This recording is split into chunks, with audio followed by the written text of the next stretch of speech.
Shalom and welcome to 2 Minutes of Torah. This year is entitled Observing Yohrzeit in Adar Aleph or Adar Bet.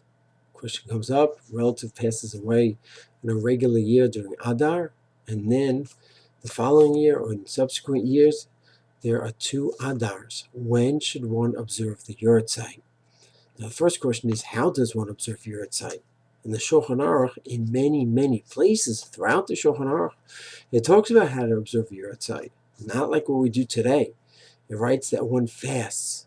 In Hilchot Taniyot, in the laws of fasting, it discusses this. In the laws of Nidarim, it discusses this. In the laws of availut, it discusses this.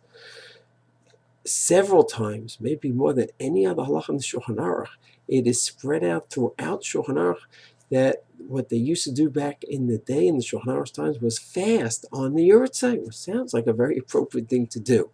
Various reasons, we don't do that anymore. Many don't do that anymore. On the contrary, people do the opposite. They bring food in to make a bracha, it's tikkun for the neshama.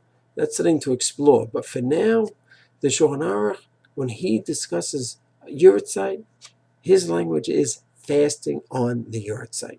Okay, for today we do different things, Mishnayos, Tzedakah, other things.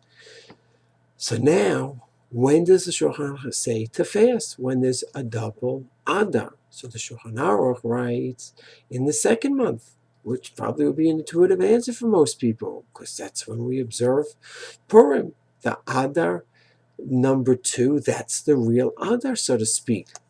Or no, maybe that's only regarding the halachas of Purim, that the Purim should be right next to Pesach. So we have the second Adar for Purim, and then it goes into Pesach. But maybe the real Adar is the first Adar. And the Ramah says just that.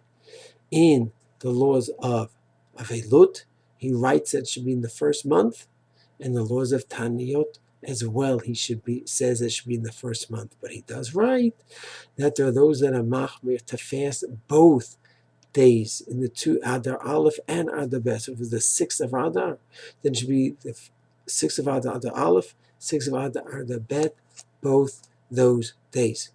And many of them say that that's a good thing to do.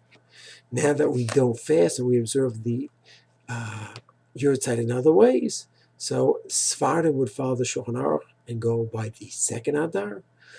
Ashkenazim have a right to follow the Ramah and just do the first day, and it would be a good homework to do both days, which means to daven for the Amid on both days, to give tzedakah on both days, to learn Mishnayos on both days, and if one could fast on both days also.